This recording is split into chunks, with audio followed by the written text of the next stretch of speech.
नमस्कार, स्वागत है आपका। मैं हूं आपके साथ रंजना सिंह राठौड़। बुलेटिन की शुरुआत करेंगे बड़ी खबर के साथ, जहां पर अराजकता पैदा करने के लिए बड़े पैमाने पर फंडिंग की गई थी। यूपी में दंगा फैलाने की साजिश को नाकाम कर दिया गया है। सूत्रों के हवाले से बहुत बड़ी खबर आपको बता रहे हैं, जहां पर एसआईटी अब इस पूरे मामले की जांच में जुट गई है। एसआईटी जांच में यह बड़ा खुलासा हुआ है कि दंगे भड़काने के लिए फर्जी सूचनाओं का सहारा भी लिया गया। जातीय और सांप्रदायिक दंगे भड़काने की साजिश की आशंका है। हालांकि इस पूरी साजिश के पीछे कौन शामिल है, किसका नाम है, उसको लेकर लगातार ये जांच का विषय बना हुआ है। जांच लगातार जारी है, लेकिन सूत्रों के हवाले से ये बड़ी खबर आपको बता रहे हैं, जहां पर अराजकता पैदा करने के लिए बड़े पैमाने पर फंडिंग की गई थी। यूपी में दंगा फैलाने की पूरी साजिश रची जा रही थी, लेकिन सूत्रों के हवाले से बड़ा अपडेट। एसआईटी जांच में बड़ा खुलासा हुआ है, जहां पर नापाक मंसूबों पर पानी फेर दिया गया है और इस बड़े खुलासे को किया गया है। दंगे भड़काने के लिए अफवाहों और फर्जी सूचनाओं का सहारा भी लिया जा रहा था। खासतौर पर जातीय और सांप्रदायिक दंगे भड़काने की साजिश रची जा रही थी, लेकिन उससे पहले इस साजिश को बेनकाब कर दिया गया है। अराजकता पैदा करने के लिहाज से बड़े पैमाने पर दंगे होने वाले थे। सूत्रों के हवाले से बड़ा अपडेट सामने आ रहा है, जहां पर दंगा फैलाने की साजिश को फिलहाल नाकाम कर दिया गया है। एसआईटी जांच में यह बड़ा खुलासा हुआ है। हालांकि कौन इसके पीछे शामिल था, क्या कोई संगठन था या फिर कोई व्यक्ति विशेष, इसको लेकर लगातार जांच शुरू कर दी गई है। जातीय और सांप्रदायिक दंगे भड़काने की ये पूरी कोशिश थी। जिस तरीके से पहले भी उत्तर प्रदेश में बड़े स्तर के दंगे फसाद देखने को मिले, बड़ी संख्या में आगजनी की तस्वीरें भी सामने आई। इन सब के बीच एक बार फिर से यूपी को दहलाने की कोशिश की जा रही थी। ये पूरी साजिश रच ली गई थी, जिसकी पटकथा भी पूरी तैयार थी। लेकिन एसआईटी की जांच, जी हां, एसआईटी की जांच में ये बड़ा खुलासा हुआ है, जहां पर दंगे भड़काने के लिए खबर सामने आ रही है कि अफवाहों का, झूठी सूचनाओं का सहारा लिया जा रहा था। देखिए, जिस तरीके से इन दिनों सोशल मीडिया बहुत ज्यादा एक्टिव है, बड़ी संख्या में वहां पर सोशल मीडिया का इस्तेमाल किया जाता है, जहां पर बस एक खबर वायरल होने का इंतजार होता है और पूरी तरीके से लोग उस पर भरोसा करना भी शुरू कर देते हैं। और यही वजह है कि अफवाहों का बोलबाला आजकल बहुत ज्यादा है। लेकिन एसआईटी ने जांच की और यह बड़ा खुलासा कर दिया, जिससे कि स्थिति बिगड़ती उससे पहले यह भंडाफोड़ हो चुका है, जहां पर दंगा भड़काने की कोशिश के लिए जो तमाम फर्जी सूचनाओं का इस्तेमाल किया जा रहा था, जो अफवाहें फैलाई जा रही थी, अब उस पर रोक लगा दी गई है। हालांकि ये कौन करने वाला था, इसका खुलासा अभी तक नहीं हुआ, ये जांच का विषय है। लेकिन अराजकता पैदा करने की पूरी कोशिश की जा रही है। पहले ही उत्तर प्रदेश का जो माहौल है वो बहुत ज्यादा गंभीर है, चिंताजनक है। कानून व्यवस्था को लेकर लगातार तस्वीरें सामने आ रही है, तो विपक्ष सड़कों पर उतरा है। प्रदर्शन की, विरोध की, आगजनी की तमाम तस्वीरें आए दिन सामने आ रही। इन सबके बीच ये बहुत बड़ा अपडेट आपको बता रहे हैं। रवि सहयोगी सीधा हमारे साथ जुड़ गए ज्यादा अपडेट्स के लिए। रवि, ये बड़ा मामला सामने आ रहा है, जहां पर उत्तर प्रदेश में दंगा फैलाने की पूरी कोशिश, पूरी साजिश तैयार कर ली गई थी, लेकिन एसआईटी जांच में बड़ा खुलासा हो चुका है। क्या कुछ अपडेट्स है?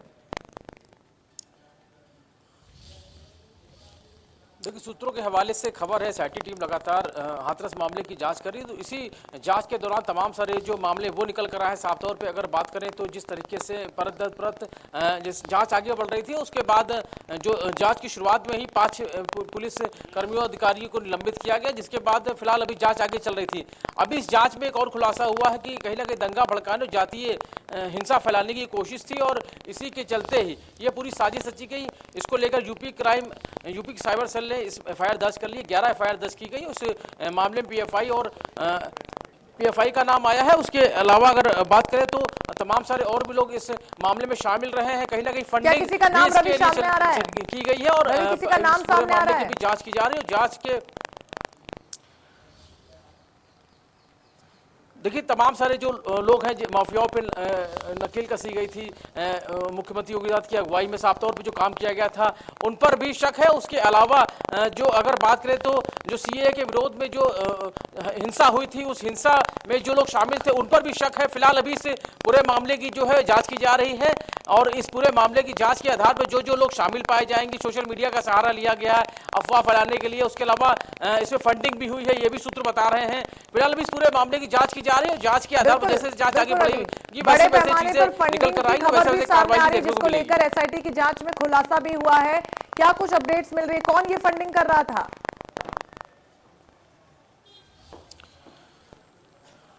देखिए, जो जानकारी मिली है कि साजिश में पीएफआई और एसडीपीआई जो संगठन है, इनका रोल, इनके जो लोग हैं वो शामिल हो सकते हैं। उसके अलावा अगर बात करें तो प्रदेश में अराजकता फैलाने के लिए बड़े पैमाने पर फंडिंग की जो कि जानकारी निकल कर आई है। साजिश में सीए के जो उपद्रव में शामिल संगठन है उनकी भी भूमिका हो सकती है, ऐसे जानकारी मिल रही है। अगर बात करें तो जो पीड़ित लड़की के जीभ काटे जाने या अंग भंग करने और गैंगरेप से जुड़ी भ्रामक खबरें उड़ाकर यह कोशिश की गई, साफ तौर पे कहीं ना कहीं इस मामले को बड़ा करने की कोशिश की गई, जो कि सूत्र बता रहे हैं। अभी फिलहाल अभी इस पूरे मामले की जांच की जा रही है, एसआईटी की टीम जांच करी, जैसे जैसे जांच आगे बढ़ेगी वैसे वैसे किसी और निकल कर आएगी। लेकिन कहीं ना कहीं हाथरस के मामले को तूल देने की कोशिश वो की गई है, ये जो कि जांच में अभी तक निकल कर आया है। लेकिन फिलहाल अभी सूत्रों के हवाले से खबर निकल कर आई है। अब इस मामले को यूपी क्राइम जो साइबर सेल है उसने मुकदमा दर्ज किया गया, 11 एफआईआर दर्ज की गई और इस पूरे मामले की जांच की जा रही है। और जो जो लोग इसमें दोषी पाए जाएंगे उन सभी पर कार्रवाई भी होगी, ये माना जा रहा है। जी बिल्कुल रवि, जैसा कि जिक्र आप कर रहे हैं कि हाथरस गैंगरेप कांड को लेकर ये पूरा मामला हो सकता है, चूंकि जो पीड़िता थी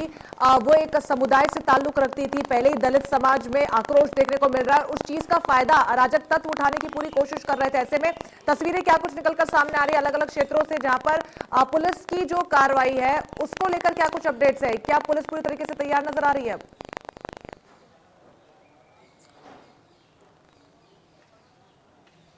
देखिए, लगातार अगर बात करें तो शुरुआत से ही इस पूरे मामले में कहीं ना कहीं ये मामला सुर्खियों में था। और साफ तौर पे अगर बात करें तो घटनाक्रम 14 तारीख से शुरू हुआ, उसके बाद लगातार जिस तरीके से महीने के अंत तक ये घटनाक्रम कुछ और ही हो गया। उसके बाद धीरे धीरे गैंगरेप की बात है, गैंगरेप के बाद लड़की की मौत हो जाती है, मौत के बाद उसके शव को नहीं दिया जाता है, उसको घर से कुछ दूरी पर जला दिया जाता है पेट्रोल डालकर। परिवार में लगातार तमाम सारे सवाल उठा रहे थे। लेकिन अब जो एसआईटी की टीम जो जांच कर रही है, उस जांच के आधार पर जो बातें निकल कर आई है वो सूत्र बता रहे हैं कि इसमें कहीं ना कहीं जो पीड़ित परिवार है उसको उकसाने का काम भी कुछ लोगों के जरिए किया गया था। और तमाम सारे जो और भी वो काम किए गए हैं। कहीं ना कहीं ये पूरा जो मामला था इसको काफी हाई प्रोफाइल बताने की कोशिश की गई थी, कहीं ना कहीं मुख्यमंत्री की छवि वो खराब करने की कोशिश की गई, जो भी सूत्र बता रहे हैं। और इसी के चलते पूरी साजिश रची गई थी। फिलहाल अभी इस पूरे मामले की जांच की जाएगी और जांच के आधार पर जैसे जैसे जो चीजें निकल कर आएंगी वैसे वैसे उस पर कार्रवाई जांच लगातार जारी है, आप नजर बनाए रखिए। फिलहाल बहुत बहुत शुक्रिया आपका तमाम जानकारी के लिए। तो इस पूरे मामले में कहां दंगे होने वाले थे, कौन ये करने वाला था, किसने फंडिंग की, ये फिलहाल जांच का विषय है।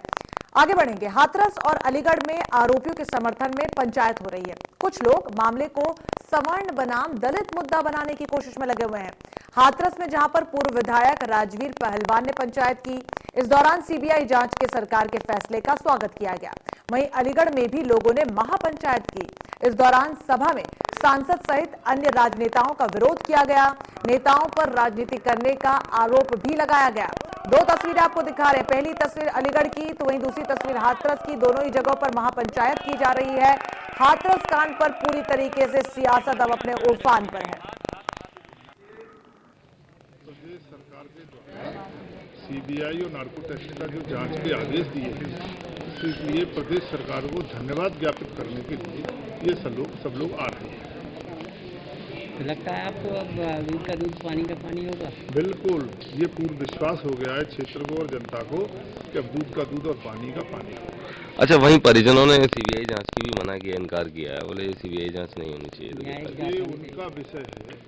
जनता यही चाहती थी कि ये जो अब तक झूठ का प्रकरण दिखाया जा रहा है और जो निर्दोष फर्जी लोगों के नाम बढ़ाए गए हैं राजनीतिक दबाव और कुछ दूसरे पक्षों के द्वारा, वो सत्य का सत्य जनता के सामने आना चाहिए कि सत्य क्या है। हाथरस में पूर्व विधायक राजवीर पहलवान के घर आवास पर एक महापंचायत आयोजित की गई, जिसमें सैकड़ों लोगों ने भाग लिया है। श्रवण समाज का सीधा सा कहना था कि जो मामला हुआ है उसकी एक सीधी जांच होनी चाहिए। सीबीआई जांच के लिए मुख्यमंत्री योगी आदित्यनाथ का धन्यवाद भी किया है। हमारे साथ में उपस्थित है। क्या नाम है सर आपका? मेरा नाम प्रदीप कुमार सिंह, एडवोकेट। ये जो महापंचायत हुई है, क्या उद्देश्य है इसका? ये उद्देश्य ये है कि जो सीएम ने सीबीआई जांच के लिए और नार्को टेस्ट और इसके लिए जो कहा है वो बिल्कुल सच कहा है और यही होना चाहिए। दोनों पक्षों का नार्को टेस्ट तो हो और सीबीआई जांच हो, एसआईटी की जांच हो और दूध का दूध पानी का पानी हो।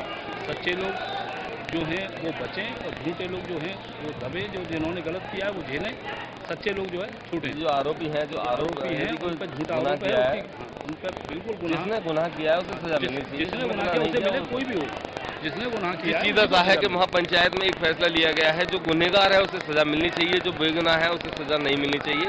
महापंचायत में पुलिस के कड़े बंदोबस्त के साथ में महापंचायत भी लगभग संपन्न हो चुकी है। TN Sharma, India news, Hathras. तो हाथरस में पूर्व विधायक ने महापंचायत का आयोजन किया गया, जहां पर मांग लगातार इस पूरे मामले में दोषियों के खिलाफ सख्त कार्रवाई की उठी। तो इस पूरे मामले पर अब भारतीय जनता पार्टी का कहना है कि सरकार अपनी तरफ से सभी जांच करा रही है, सीबीआई जांच से सब सामने आ जाएगा। राहुल गांधी मिलने गए थे या राहुल गांधी फोटोशॉप के लिए गए थे? मतलब यूपी की सरकार ने एडिशनल चीफ सेक्रेटरी होम और डीजी को आज दिन में भेजा था। पीड़ित परिवार से मिले होंगे। पीड़ित परिवार की मांग थी सीबीआई की।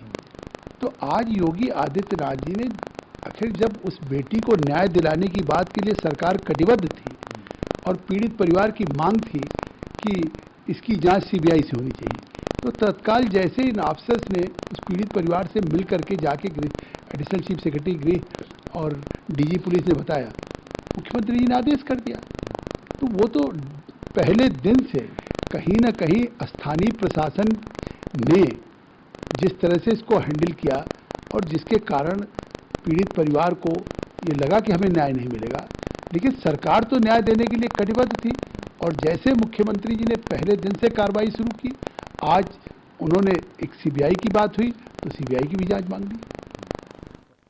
तो वहीं इस पूरे हाथरस कांड पर सीबीआई जांच को लेकर अब सियासत गर्माती हुई नजर आ रही है, जहां पर एक और कांग्रेस ने सरकार पर हमला बोलते हुए कहा कि सिर्फ सीबीआई जांच से काम नहीं चलेगा, सीएम योगी को खुद भी जवाब देना पड़ेगा।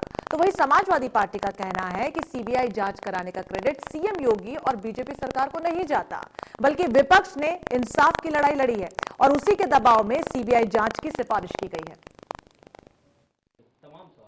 आज मैं इसे कांग्रेस की जीत और मौजूदा उत्तर प्रदेश सरकार की हार के तौर पे देखता हूं। उन्हें घुटने टेकने पड़े। कांग्रेस कार्यकर्ताओं की शक्ति, दबाव और लोकतांत्रिक ढंग से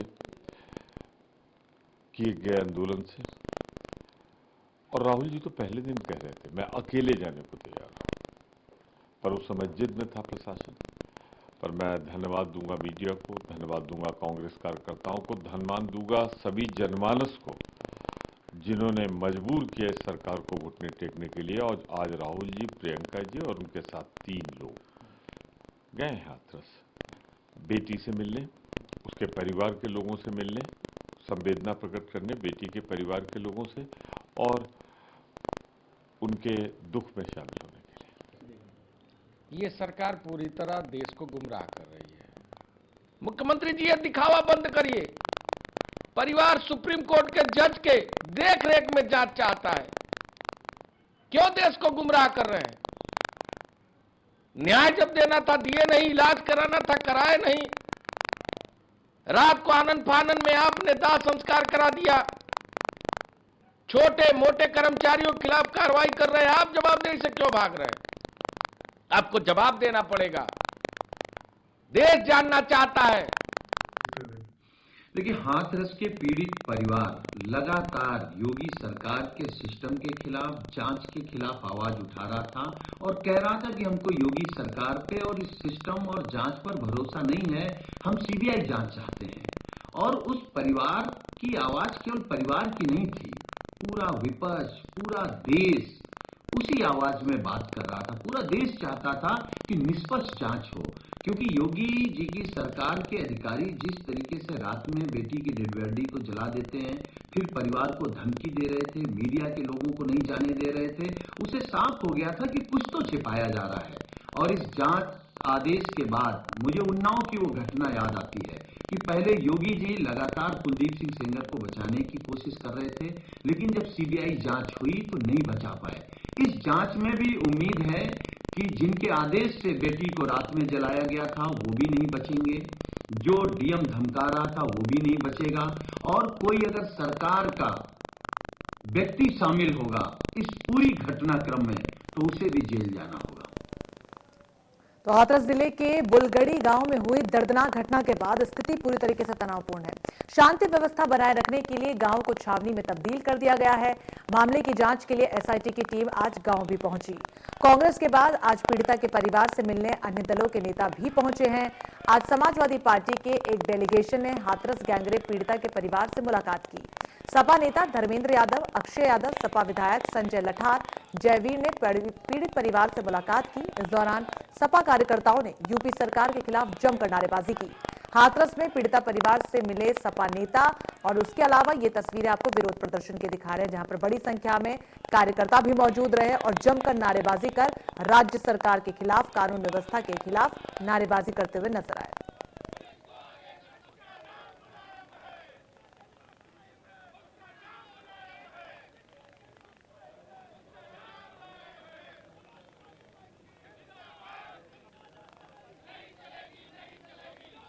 तस्वीरें हाथरस से आपको दिखा रहे हैं, जहां पर पीड़िता के परिवार से मुलाकात की। हाथरस में सपा के डेलीगेशन ने जब वो बाहर निकले तो उन्होंने कहा कि सीबीआई जिस तरीके से जांच उसको सौंप जरूर दी गई है, लेकिन जब उन्होंने पीड़ित परिवार से मुलाकात की तो परिवार का यही कहना है कि वर्तमान जज सुप्रीम कोर्ट के उनकी निगरानी में ही जांच हो। सीबीआई जांच की कभी उन्होंने मांग नहीं की। हालांकि यूपी सरकार की तरफ से योगी ने ये एक्शन उनकी तरफ से देखने को मिला, बड़ा ऐलान किया गया जहां पर सीबीआई जांच को लेकर इस पूरे मामले में फैसला लिया गया।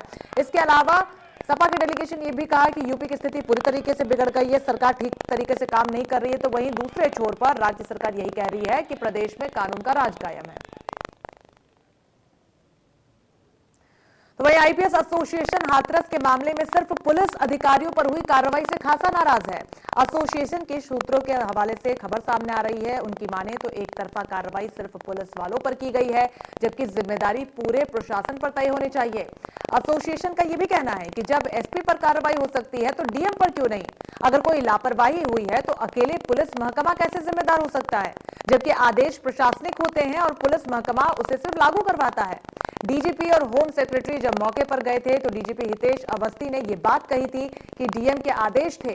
कुल मिलाकर हाथरस मामले ने आईएएस और आईपीएस एसोसिएशन के बीच दरार पैदा कर दी है। हाथरस मामले में एसपी डीएसपी पर गाज गिरी थी, दोनों को सस्पेंड कर दिया गया था। इसके अलावा आदेश दिया गया था कि सभी का नार्को पॉलीग्राफ टेस्ट भी करवाया जाएगा। इसमें पीड़िता का परिवार भी शामिल है।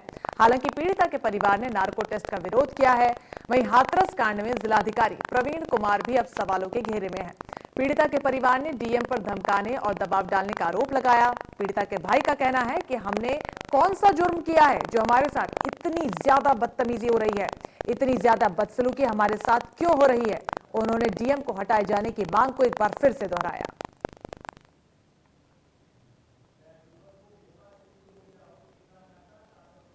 इसमें अभी और काफी काम करना है। सर क्या कहेंगे सर, अभी आप क्या स्टेटमेंट लेने के लिए आए थे? हम पिताजी से स्टेटमेंट लेने के लिए आए थे। ओके, हाँ। तो क्या चीज था सर जो रह गया था, क्योंकि आप पहले भी आप ले चुके हैं स्टेटमेंट? नहीं, पहले परिवार के और सदस्यों का लिया था। पिताजी की उस दिन तबीयत थोड़ी ठीक नहीं थी, वो थोड़ा सा, हाँ, तो इसलिए जो है उनका बयान एक तो सबसे बड़ा सवाल अभी भी यही बना हुआ है कि डीएम साहब की कब सस्पेंशन हो गए, उनके खिलाफ एक्शन कब होगा?